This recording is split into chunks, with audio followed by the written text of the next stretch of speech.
अस्सलाम वालेकुम फ्रेंड्स, कैसे हैं आप? सब ठीक हैं, खैरियत से हैं? आपने मेरे चैनल को लाइक किया, सब्सक्राइब किया, शेयर किया, इसके लिए बहुत बहुत शुक्रिया। मेरी फैमिली और मेरे फ्रेंड्स जो हैं, आज मैं एक मेरा पहले वीडियो मैंने बनाई थी, उसका समझ लें ये पार्ट 2 है, जो मैं काफ़ी दिनों से चाह रहा था कि मुझे ये जो पार्ट 2 है ये मुझे मिल जाए ताकि मैं आपके साथ ये शेयर कर सकूं। बेसिकली जो आपसे पहले भी मुलाकात हो चुकी हुई है इनकी, तो मैं चाह रहा था कि इनसे ज़रा टाइम ले लूँ। टाइम बड़ी मुश्किल से मिलता है, आपको पता है यहाँ पे टाइम जो है उसकी बड़ी यहाँ पे अहमियत है। तो मैं आज आपके पास इसलिए यहाँ पे हाज़िर हुआ हूँ और मैं आपके साथ ये वीडियो इसलिए शेयर कर रहा हूँ कि कुछ यहाँ पे तुर्की के जो हालात हैं उनके बारे में मैं कुछ आपके साथ डिस्कस करूँगा। कुछ मैं आपको यहाँ पे TRC के बारे में मैं बताऊँगा और कुछ चंद चीज़ें या चंद ऐसे टॉपिक हैं जो मैं डिस्कस करना चाहता हूं, ताकि जितने भी मेरे लोग यहाँ पे फैमिलीज़ रह रही हैं पाकिस्तानी या आउट ऑफ कंट्री से जो लोग आए हुए हैं, उनको जो परेशानियां जो प्रॉब्लम्स हैं उसके बारे में कुछ हम डिस्कस कर सकें और आपको इस बारे में हम जो प्रॉपर जो हमारे पास जो इन्फॉर्मेशन है वो हम आपके साथ शेयर कर सकें। तो फ्रेंड, इंशाल्लाह ताला आपको हमारी वीडियो में इंशाल्लाह झूठ तो बिल्कुल नहीं हमारी वीडियो में होता, क्योंकि कई यूट्यूबर्स हैं जो अपने फेम हासिल करने के लिए और अपनी जो रैंकिंग है उसको ऊपर ले जाने के लिए लोग झूठ बोलते हैं, लेकिन हम जो आपको बताएंगे इंशाल्लाह ताला वो आपको बेहतर बताएंगे। तो फ्रेंड्स, आज हम आपको फिर दोबारा उन्हीं से मिलवा रहे हैं जिन्होंने हमें कुछ ऐसी बातें बताई थी जो अब भी वैसे ही चल रही हैं। तो आए चलें करवाने लगा हूँ। वो राहत ख़ान है इनका नाम, ये पहले भी मेरे एक व्लॉग में आ चुके हुए हैं और इन्होंने बड़ी अच्छी बातें हम लोगों को बताई थी जो हम लोगों के लिए बहुत मुस्बत साबित हुई हैं। तो आज भी इनसे हम कुछ डिस्कस करेंगे, जो यहाँ के हालात हैं, TRC है और जो मुल्की हालात हैं, पेट्रोल है, जो यहाँ पे खुराक की प्रॉब्लम है, हर चीज़ के बारे में आज हम डिस्कस करेंगे। तो इंशाल्लाह ताला ये जो बात हमें बताएंगे, इंशाल्लाह ताला मुझे उम्मीद है कि ये 99% जो है इनका जो एक्सपीरियंस है वो 99% बिल्कुल एक्यूरेट होता है। तो चलें इनसे मुलाकात करते हैं और इनसे डिस्कस करते हैं इन बारे में, और आपको इनसे मुलाकात करके, और मेरे ख्याल में इनकी जो पहली भी वीडियो है वो आपको बहुत अच्छी लगी है। तो राहत भाई से हम बात करते हैं। जी राहत भाई, कैसे हैं? ठीक ठाक है, खैरियत से हैं? बहुत अच्छी बात इसका पार्ट 2 आपने किया है। बस सर, कुछ आपकी तरफ से हमें टाइम नहीं मिल रहा था, आप ज़रा बिजी आदमी हैं। आप ज़्यादा बिजी हैं मेरे से। बस थोड़ा सा मैं भी बिजी था, कुछ मुझे प्रॉब्लम हो गई थी पाँव आज भी मैं व्यूअर्स को बता दूं कि शायद आपको लाइट का थोड़ा सा फैक्टर नज़र आए, क्योंकि हम बिल्कुल शाम के आखिरी पहर, सूरज बिल्कुल गुरूब के करीब है, तो लाइट का थोड़ा सा मसला आएगा, लेकिन इंशाल्लाह आप समझ जाएंगे बातें। अच्छा राह भाई, कुछ मैंने अपने जो हैं उनको बताया था कि यहाँ के जो मुल्की हालात हैं कुछ उसके बारे में आप हमें बताएं, क्योंकि आपने पहले भी हमें जो बताया है माशाल्लाह वो बड़ी अच्छी चीज़ें बताई हैं जो मेरे जितने भी YouTube फैमिलीज़ हैं, मेंबर हैं, उनको बड़ी अच्छी लगी हैं। तो प्लीज़ काइंडली आज आप हमें कुछ थोड़ी सी इस बारे में बताएं कि यहाँ के हालात कैसे हैं और जो यहाँ पे TRC की जो प्रॉब्लम्स चल रही हैं और जो यहाँ पे लोगों को मिसगाइड कर रहे हैं, प्लीज़ ज़रा उसके बारे में ज़रा बताइएगा ज़रा। बिस्मिल्लाहिर्रहमानिर्रहीम। अच्छा अली भाई, बुनियादी तौर पे ये है कि आपकी जो YouTube फैमिली है इसमें हर तबका मकतबा फ़िक्र से ताल्लुक़ रखने वाले अफराद मौजूद हैं।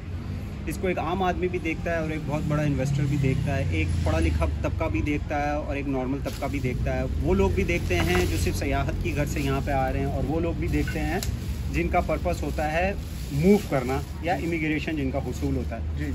तो हमने जैसे कि सबसे पहले हम अपने पहले इंटरव्यू की कंटिन्यूटी में ही आते हैं कि आपको याद होगा कि पहला इंटरव्यू हमने खुसूसी तौर पे जिस वक्त यूक्रेन ने और रूस की जंग स्टार्ट हुई थी तो उसके फ़ौरन बाद हमने इंटरव्यू किया था, और आपके इल्म में शायद हो कि अभी 2 दिन पहले यूक्रेन जंग को पूरे 100 दिन मुकम्मल हो गए। जी। उस 100 दिन में हमने पहले भी कहा था कि दुनिया बिल्कुल बदल चुकी है। अब उन 100 दिनों के बाद अब क्या हुआ है, अब हम सबसे पहले हम ये डिस्कस करते हैं कि दुनिया कितनी बदली और क्या हालात है। ठीक है। देखें, जैसे कि पहले हमने डिस्कस किया था कि यूक्रेन और रूस की जंग ने आने वाले जो एक रोड मैप है या दुनिया का नक्शा वो बिल्कुल बदल देना है। आज सारी दुनिया बिल्कुल बदल चुकी है। जिस वक्त हमने उस वक्त भी बात की थी कि ब्लॉक्स बन जाएगा, एक मगरबी ब्लॉक होगा और एक रशियन साइड का ब्लॉक होगा। ठीक है। आज रशिया बिल्कुल तनहा हो चुका है। उसकी वजह ये कि आलमी सैंक्शंस हैं, उसके ऊपर पाबंदियाँ हैं, दे कैन नॉट फ्लाई। उनके हज़ारों जहाज़ जो है ना वो खड़े हुए हैं, उनका तेल कोई ख़रीदने वाला नहीं है, लेकिन वो सर्वाइव कर रहे हैं। लेकिन उनके सर्वाइवल से ज़्यादा इस वक्त हमें क्या नुकसान हो रहा है या दुनिया को क्या नुकसान हो रहा है, that is very important to know. ठीक है, राइट। सबसे पहले आपको बताऊं, मैंने आपको उस वक्त भी एक बात कही थी कि आने वाले दिनों में दुनिया में एक बहुत बड़ा जो खुराक का बहरान है वो जन्म लेने वाला है। जी, आपने बिल्कुल बताया था, बिल्कुल। उसके तनाजुर में मैं आपको बताऊं कि इस वक्त यूक्रेन, आपको पता होना चाहिए कि यूक्रेन जो है इस वक्त दुनिया की 40% गंदम यूक्रेन जो है वो बरामद करता है। ठीक है। और दुनिया की खुराक की ज़रूरतें यूक्रेन पूरी करने में सबसे अव्वल पे है। रूस जो है वो इस वक्त तेल, दुनिया को खुर्दनी तेल देने वाला दुनिया का सबसे बड़ा मुल्क है। ठीक है ना। इसी तरह अब हुआ क्या है कि रूस में खुर्दनी तेल की फसल तैयार पड़ी है, ख़रीदार नहीं मिल रही। ठीक है। यूक्रेन में फसल तैयार खड़ी है, कट चुकी है और खेतों में पड़ी है, क्योंकि गोदामों में पिछली गंदम पड़ी है और इस गंदम को किधर लेके जाए कोई ख़रीदार नहीं है। ठीक है। क्यों कि रूस ने तमाम बंदरगाहें जो हैं वो अपने कब्ज़े में की हुई हैं। जैसे कि यूक्रेन की भी फसल तैयार खड़ी है और रूस की भी फसल तैयार खड़ी है, लेकिन आलमी पाबंदियों की वजह से रूस से कोई चीज़ नहीं आ सकती, ना जा सकती है। इसी तरह यूक्रेन की बंदरगाहों पे रूस का कब्ज़ा है, जिसकी वजह से रूस जो है उनकी गंदम जो है ना वो बाहर जाने नहीं दे रहा। लेकिन अब हुआ ये है, जो हमारे लिए खुशखबरी का और बाइस इत्मीनान है कि तुर्की की कोशिशों से कुछ जहाज़ निकले हैं। ठीक है। यूक्रेन से मुज़ाकरात हो रहे थे, सदर उर्दवान ज़ाती तौर पे उसमें इन्वॉल्व था, क्योंकि ये 40% की कमी जो थी ना, यूक्रेन को तो जो नुकसान होना था वहाँ के किसानों को होना था, लेकिन जो आलमी दबाव में आ जाता खुराक की जो आलमी तरसील है वो जिस दबाव में आती ना, वो फिर आपके लिए हैंडल करना मुश्किल हो जाता। देखिए, जब से ये यूक्रेन और रूस की जंग हुई हुई है, हमने बार हम पहली बात का हवाला दे रहे हैं, वो यही चीज़ है कि हर चीज़ बदल चुकी है। आज आप उस वक्त के रेट देख लें और आज के रेट देख लें, ज़मीन आसमान का फर्क हो चुका है। पेट्रोल कहाँ से कहाँ चला गया, सोने की कीमत कहाँ से कहाँ चली गई, आलमी मंडी में ग़िज़ाई अजनास की कीमतें कहाँ से कहाँ चली गई। और इन्वेस्टर जो है, आने वाला जो इन्वेस्टर है, वो प्रॉपर्टी में इन्वेस्ट नहीं कर रहा, वो तेल में इन्वेस्ट नहीं कर रहा, वो सोने में इन्वेस्ट नहीं कर रहा, वो फूड में इन्वेस्ट कर रहे हैं, वो ग़िज़ाई अजनास में इन्वेस्ट कर रहे हैं। क्यों? उनको पता है कि आने वाला वक्त जो है ना वो ये बहरान बढ़ता जाएगा अगर इसको हल नहीं किया गया। ठीक है, बिल्कुल आप सही कह रहे हैं। और अभी तक भी इसके हल होने के कोई नताइज नहीं निकल रहे। देखें, किसी मसले का हल ये होता है कि गुफ्तो शनीद हो, उससे वो मसला हल होता है। अब हुआ ये है कि आपने रूस को बिल्कुल बंद करके एक साइड पे कर दिया है और अब आप उसके ऊपर पाबंदियाँ लगाए जा रहे हैं। मसला तो इससे हल नहीं होगा, इससे उसको गुस्सा आ रहा है और वो उसने आज भी कीव के ऊपर बहुत बड़ा हमला किया, बहुत बड़ा, और काफ़ी सारे जानी नुकसान का खदशा है। लेकिन खैर ये तो एक आलमी पस मंज़र है। ठीक है। अब इसके हवाले से मैं बता रहा हूँ कि इस आलमी पस मंज़र से आप कैसे हिट हो रहे हैं। जी, देखिए, जैसे सारी दुनिया ही हिट हो रही है। अब हम बसते हैं तुर्की में। ठीक है। तुर्की में मैंने उस वक्त भी आपको बताया था, आज फिर मैं बता रहा हूँ कि महंगाई का एक ऐसा तूफ़ान है। जब हमने लास्ट इंटरव्यू किया था उस वक्त इन्फ्लेशन रेट जो था वो 40% था। बिल्कुल। इस वक्त जो इन्फ्लेशन रेट है वो 67% है। ठीक है ना। ये ऑल टाइम तुर्की की जो जदीद 75 साल तारीख है, ये उसका all time highest inflation rate है। ठीक है। तो ये महंगाई बढ़ती जा रही है और आवाम का प्रेशर जो है वो हुकूमत पे बढ़ता जा रहा है, जिसकी वजह से यहाँ के हालात भी कुछ ऐसे कोई ज़बरदस्त नहीं है जो हम कहें कि लोग यहाँ पे आएँ और यहाँ पे पैसा इन्वेस्ट करें, क्योंकि यहाँ पे इस वक्त के हालात जो है ना वो बहुत ख़राब है।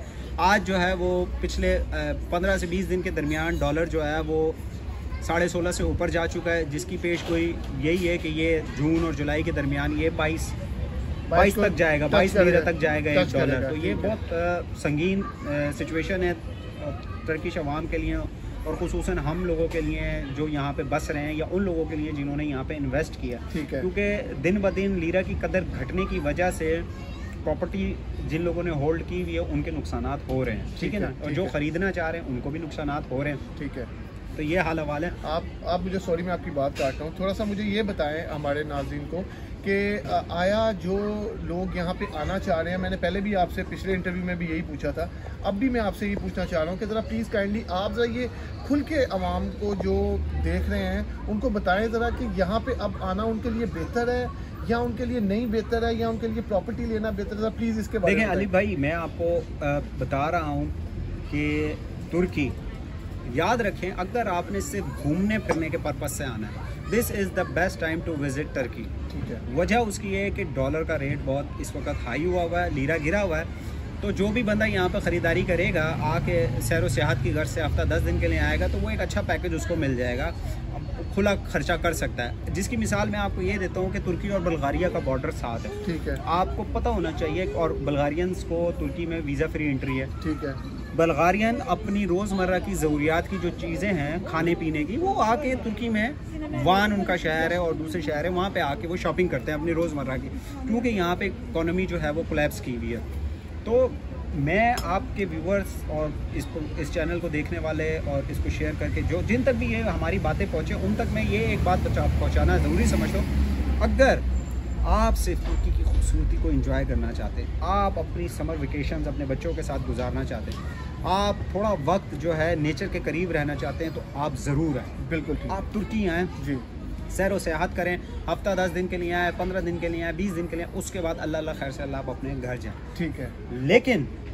लेकिन जो सब्ज़ बाग, माज़रत के साथ मैं कुछ अल्फाज शायद हार्श इस्तेमाल कर दूं जो लोगों को सख्त लगे, लेकिन मैं यहाँ पे, हम और अली भाई तकरीबन ऑलमोस्ट 1.5 साल से ज़्यादा हम लोगों को हो गया, हम यहाँ पे रह रहे हैं, हमें अंदाज़ा हो गया है कि हमारे पाकिस्तानी भाइयों को किस तरीके से लूटा जा रहा है और उनके लिए किस किस्म के हालात पैदा किए जा रहे हैं यहाँ पे, जिसकी वजह से वो बेचारे जो है ना, अपना वक्त भी ज़ाया हो रहा है, उनका कीमती पैसा भी ज़ाया हो रहा है, और इन सब से बढ़कर ये जो जहनी अजियत और कोफ्त का शिकार वो यहाँ पे हो रहे हैं, क्योंकि यहाँ पे सबसे बड़ा मसला जो है लैंग्वेज है। Language is the most difficult barrier in Turkey, because English एक इंटरनेशनल लैंग्वेज है, लेकिन तुर्की में लैंग्वेज नहीं है इंग्लिश।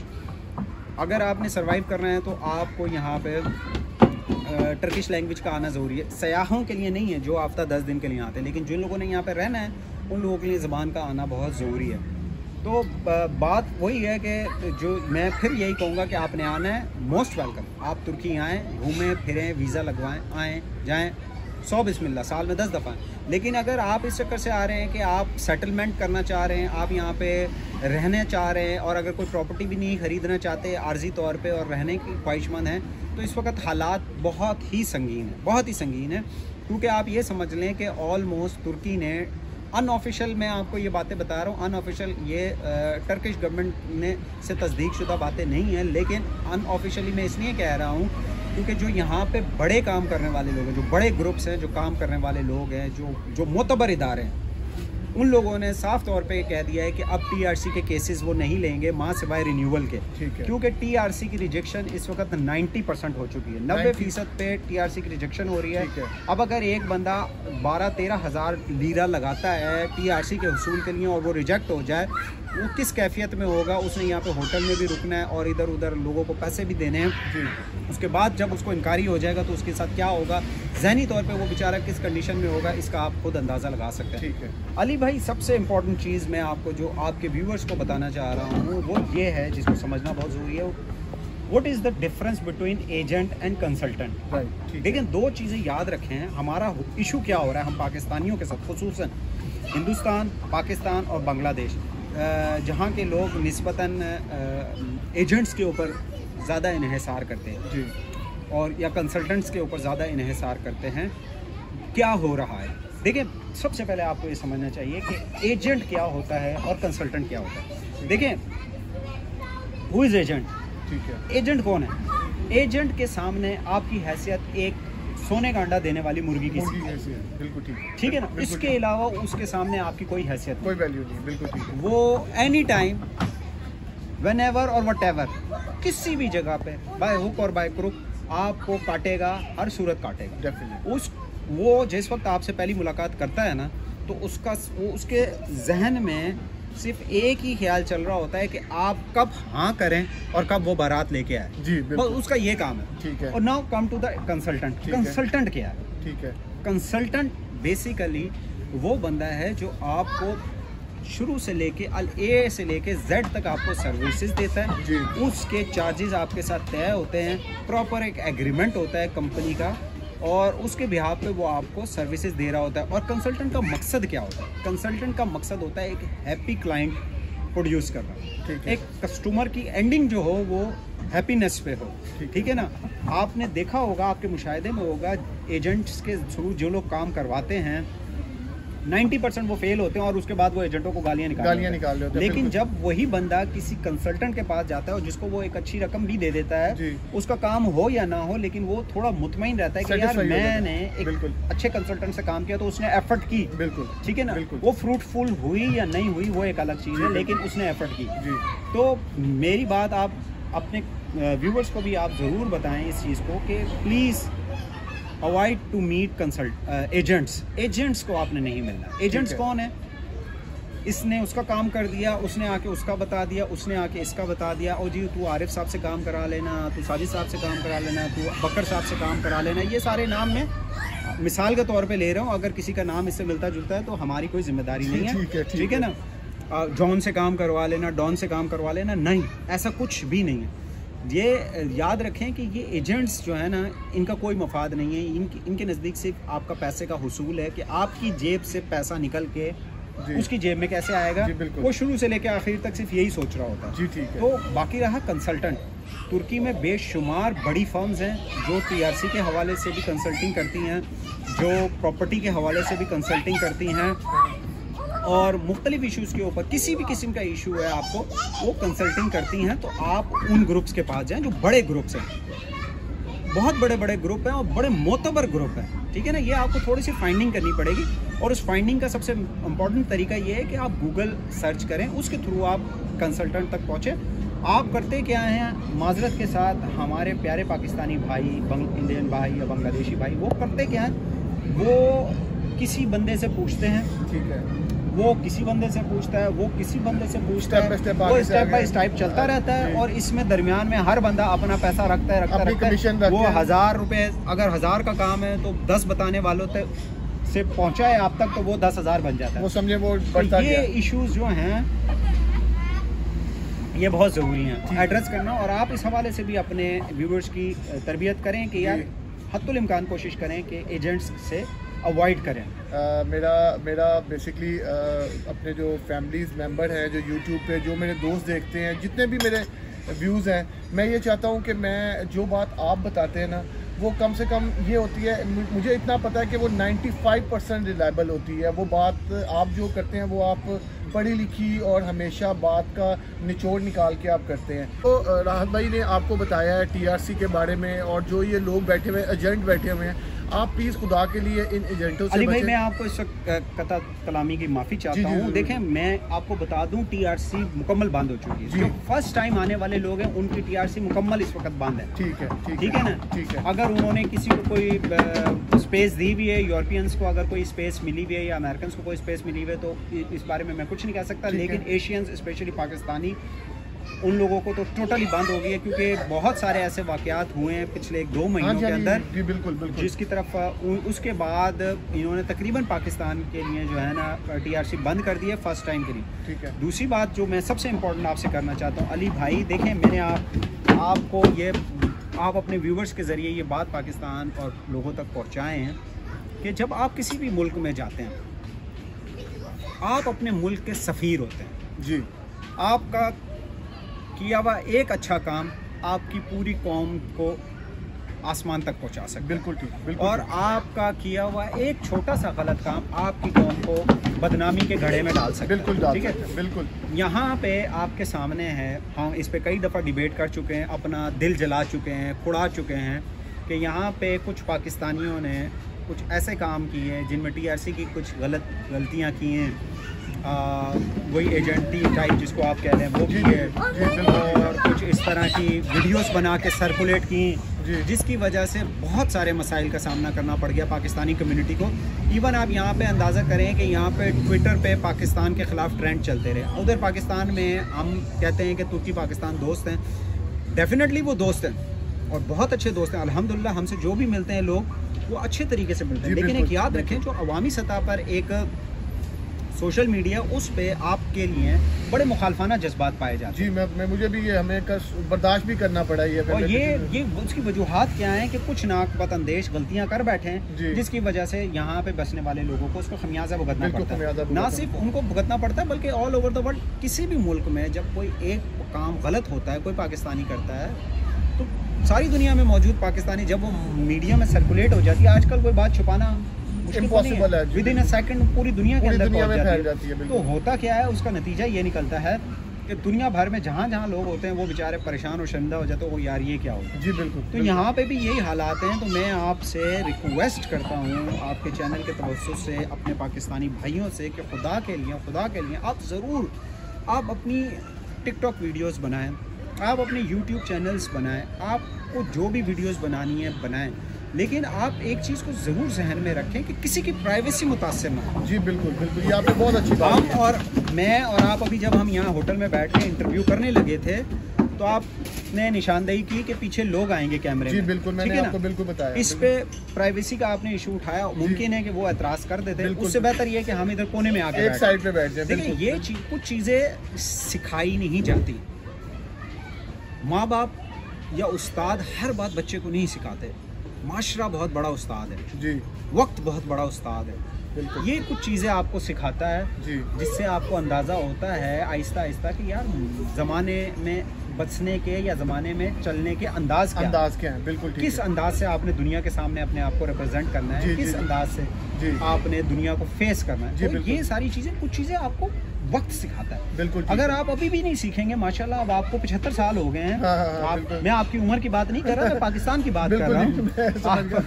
परेशान ना हो, मैं पाकिस्तान की बात करूँ कि अगर आप 75 साल में भी अगर आप बुनियादी छोटी छोटी चीज़ें नहीं सीख सकेंगे तो फिर कब सीखेंगे?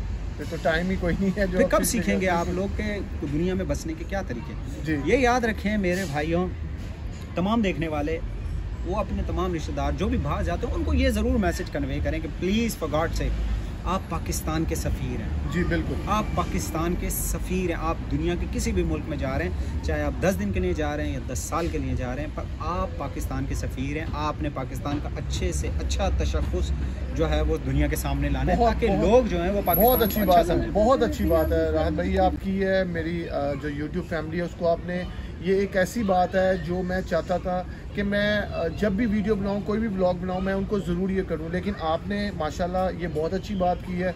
मैं चाहूँगा कि जाते जाते अगर आप कोई एक ऐसा पैगाम पूरे पाकिस्तान में जितने भी लोग हैं जो यहाँ पे भी हैं और जो आउट ऑफ कंट्री में भी हैं, उनके बारे में अगर आप कोई एक ऐसा कोई आपके ज़हन में या आपके माइंड में हो कोई सेंटेंस हो कि जो उस पर अमल कर सकें, प्लीज़ काइंडली आपकी ये रिक्वेस्ट है, मेरी रिक्वेस्ट है। देखें अली भाई, बुनियादी तौर पे बात ये है कि मिन हैसुल कौम हम सारे से बोल ही रहे हैं जी। हम सुबह से शाम तक पाकिस्तान का टीवी चैनल्स देख लें तो सिवाय कौम बनाने की बातें ही हो रही हैं। हर बंदा अपना चूरा नहीं बेच रहा है, हर बंदा कौम की तराश खराश में ही लगा हुआ है, हर बंदा अपने हिसाब से इस कौम को सेट करने की कोशिश कर रहा है, लेकिन सेट नहीं हो पा रही जी। ठीक है, सेट नहीं हो पा रहा। ठीक है, वजह क्या है जी? वजह क्या है? वजह ये है कि अल्लाह ताला भी कुरान मजीद में इरशाद फरमाता है कि जब तक तुम मेहनत नहीं करोगे, अपने आप को बदलने की खुद कोशिश नहीं करोगे, उस वक्त तक कोई भी आपको नहीं बदल सकता। जी बिल्कुल, ये मेरी बातें या किसी की भी बातें ये उस वक्त तक बेकार ही हैं जब तक हम उन बातों से कोई नतीजा अखज़ नहीं करते। बिल्कुल ठीक है। देखिए मैं आपको एक जनरल सी मिसाल देता हूँ। ये मेरे सामने इस वक्त चाय का कप है जो अभी खाली हो चुका है। इस चाय का में पहले पानी डाला गया, उसके बाद पत्ती डाली गई, इसको पकाया गया। उस पकने के बाद उस चाय का रंग, इस पत्ती का जो चाय के रंग था वो इस पानी के अंदर आ गया, और वही सादा पानी जो था वो चाय, उस पानी का नाम बदल के चाय हो गया, और वो मेरे सामने आ गए और वो मैं उसको पैसे दे के मज़े से पी रहा हूँ। जी जी जी। क्यों? ये इस मिसाल को देने का मकसद ये है कि बुनियादी तौर पर जब कौमें मुख्तलिफ तबकात से, मुख्तलिफ दानिश्वरों से, मुख्तलिफ मुफ़क्किरों से, मुख्तलिफ पढ़े लिखे लोगों के साथ उठती बैठती हैं, नताइज अखज़ करती हैं, तो एक पक्की चीज़, एक पक्की कौम, एक बड़ी कौम, एक बेहतर कौम, एहसास ज़िम्मेदारी वाली कौम उभर के सामने आती है। अल्हम्दुलिल्लाह अल्हम्दुलिल्लाह हम 75 साल हमारी अब एज हो चुकी है। अल्हम्दुलिल्लाह कौमों की बिरादरी में हमें अपने आप को सोचना चाहिए कि हम किधर खड़े हैं। जी बिल्कुल, हमें सोचना चाहिए। आप यकीन जानिए कि पाकिस्तान में जो इस वक्त सियासी ड्रामा हो रहा है, मैं जिम में जाता हूँ, आपको पता है मैं डेली जिम, जी बिल्कुल, वहाँ जिम में मुझसे लोग पूछते हैं पाकिस्तान में क्या हो रहा है, वो टर्किश है उन लोग, क्यों, क्या वो बेवकूफ़ हैं? आजकल तो हर जगह की खबर 1 मिनट में पहुँच जाती है। अभी पाकिस्तान में 2 दिन पहले जो आपने देखा कि ज़िक्रिया एक्सप्रेस में एक खातून के साथ ज्यादती हुई है, वो ये खबर भी आज तुर्की के मेन हेडलाइन बनी हुई थी। देख लें ये हम लोग अंदाज़ा करें कि तुर्की में ये मेन हेडलाइन बनी हुई थी, और उस हेडलाइन का मकसद का जो मेन जो उसका जो कंटेंट था वो ये था कि वहशी और दरिंदा कौम। फॉर गॉड सेक यार, ये क्या हो रहा है? खुदा के लिए मैं अपने उन लीडरान से पिछले दिनों इस्लामाबाद हाई कोर्ट के चीफ जस्टिस अथर मिनल्ला साहब, जिनसे अल्हम्दुलिल्लाह मुझे ज़ाती तौर पे गुफ्तगू करने का और मिलने का भी इत्तेफाक हो चुका है, बड़े नाइस आदमी हैं। उन्होंने पिछले दिनों इस्लामाबाद हाई कोर्ट में एक हेयरिंग के दौरान कहा था कि हुकूमतें और सियासतदान एक दूसरे को नीचा दिखाने के लिए जितना ज़ोर लगा रहे हैं, अगर वो इसका 10% भी कौम की बेहतरी के लिए लगाएं तो कौम कहीं से कहीं हो सकती है। बिल्कुल, ये उनका कौम की सबसे इम्पोर्टेंट चीज़ जो है इस वक्त कौम की इखलाकी तनज़्ज़ुली है, जिसको कौम को उठाना है। कौम को उठाकर कम से कम इखलाक की उस मियाना रवि उस लेवल तक पहुँचाएं जिसमें रसूल अकरम सल्लल्लाहु अलैहि वसल्लम ने फरमाया कि अपने अंदर मियाना रवि इख्तियार करें। बेशक, इस लेवल तक तो कम से कम हम आ जाएं कि हमारे अंदर मियाना रवि आ जाए, हम चीज़ों को समझ के उसके मुताबिक फैसला करने के काबिल हो जाएं, अच्छे बुरे की हमें तमीज़ आ जाए। मेरी क्या औकात है कि मैं आप इतने बड़े लोग हैं, इतनी सारी दुनिया देखने वाली, उनको समझाऊं, मेरे क्या अल्फाज हैं वो। लेकिन क्या अल्लामा इकबाल ने फरमाया कि यही कुछ है साकी मताए फ़कीर, इसी से फ़कीरी में हूँ मैं अमीर। हम तो जब तक रहेंगे अल्हम्दुलिल्लाह अगर अल्लाह ताला ने कुछ थोड़ी बहुत सोच समझ दी है तो कोशिश यही करेंगे कि यार लोगों की भलाई का काम कर सकें, लोगों के काम आ सकें बग़ैर किसी मकसद के, बग़ैर किसी गर्ज़ के। जब आप बग़ैर किसी गर्ज़ और बग़ैर किसी मकसद के मिलते हैं ना किसी से, तो उसका फ़ायदा ये होता है कि वो आपके ताल्लुकात लॉन्ग टर्म तक चलते ही रहते हैं, किसी ना किसी हवाले से चलते रहते हैं। लेकिन जब मकासद बीच में आ जाते हैं ना तो फिर मामलात बहुत जल्दी ख़त्म हो जाते हैं। ठीक है ना, वो क्या कहते हैं, वो पंजाबी में कहा जाता है ना, कम ख़त्म तो गल ख़त्म। तो ये हाल है। आप सबका बहुत बहुत शुक्रिया। इंशाल्लाह फिर किसी वक्त आपसे दोबारा मुलाकात होगी। अली साहब दोबारा अगर मौका देंगे तो आपके साथ दोबारा बैठ के गुफ्तगू करेंगे। जी बाकी अली साहब, आपका राहत भाई की बातें आपने सुनी हैं, माशाल्लाह इन्होंने, इनके पास जो नॉलेज है, और मैं आपको एक ये भी बात बता दूं, ये माशाल्लाह शायरी भी बहुत अच्छी करते हैं। कभी एक व्लॉग में आपको इनकी शायरी भी सुनाएंगे। तो इनका बहुत बहुत शुक्रिया, इन्होंने अपने कीमती टाइम में से मुझे टाइम दिया, और जो बातें भी इन्होंने बताई हैं वो माशाल्लाह आप लोगों को, शायद अगर आप उस पर किसी एक बात पे भी अमल कर लेंगे ना, तो हम ये समझेंगे कि हमारा ये जो चैनल है और जो हमने बातें आपको की हैं, ये शायद आपके अली भाई ये जो अमल है ना, ये अमल आपके लिए नहीं है जी, हम सब के लिए हैं। देखिए हमने जो बातें की है ना, ये हम सब के लिए हैं। ठीक है, देखिए मैं अगर कोई अच्छाई करूँगा ना तो अल्टीमेटली जो देखने वाला होगा वो भी अच्छाई करेगा, क्योंकि बुनियादी तौर पे बात यह है कि जिस तरह एक बीज ज़मीन में बोया जाता है और उससे बड़ी फसल तैयार हो जाती है, इसी तरह अच्छाई की खेती भी यही होती है कि आप अच्छाई करना शुरू कर दें, दूसरे भी अच्छाइयाँ बांटना शुरू कर देंगे और फिर एक अच्छा माशरा क्रिएट हो जाएगा, अच्छा माहौल बनना शुरू हो जाएगा। खुसूसी तौर पे गैर मुल्क में बसने वाले लोगों से तो खुसूसी तौर पर रिक्वेस्ट है कि वो पाकिस्तान में हैं, और वो जो गैर मुल्की हज़रात जो पाकिस्तानी हैं, जो बैरून मुल्क रहते हैं, चाहे वो तुर्की में रहते हैं या किसी भी मुल्क में रहते हैं, उन सबसे गुजारिश है कि आप पाकिस्तान के सफ़ीर हैं। पाकिस्तान की इज़्ज़त आपके हाथ में, पाकिस्तान का वक़ार आपके हाथ में, पाकिस्तान की शौकत शान सब आपके हाथ में। बहुत अच्छी बात की। ये सबस पासपोर्ट की इज़्ज़त आपको कोई सियासतदान नहीं दिलाएगा, कोई हुकूमत आपको नहीं दिलाएगी। इस सबस पासपोर्ट की इज़्ज़त मेरे दिल में है। इस सबस पासपोर्ट की इज़्ज़त मैंने करानी है दुनिया के सामने, कोई भी नहीं करवाएगा। बिल्कुल बिल्कुल, बहुत अच्छी बात की है राज भाई ने ये इन्होंने, बल्कि मुझे लगता है कि लास्ट में जो बात की हुई बहुत ज़बरदस्त थी। माशाल्लाह बातें तो सारी बहुत अच्छी थी, लेकिन ये बात इन्होंने बहुत ज़्यादा अच्छी की है। तो प्लीज़ फ्रेंड्स, अगर आपको कोई भी बात पूछनी हो राहत भाई के, या कोई भी आपने अगर कोई आपको लगे कि मैंने इस बात का मैंने राहत साहब से डिस्कस करना है, तो आप प्लीज़ मेरे कमेंट्स बॉक्स में आएँ, मुझसे पूछें। मैं दोबारा भी इनसे टाइम ले लूँगा आपके लिए, और इनसे दोबारा भी कोई इंटरव्यू एक आधा ले लेंगे हम। और तो प्लीज़ अपना ख्याल रखिएगा। अल्लाह ताला आपको, आपकी फैमिली को अपने हिफ्ज़-ओ-मान में रखे।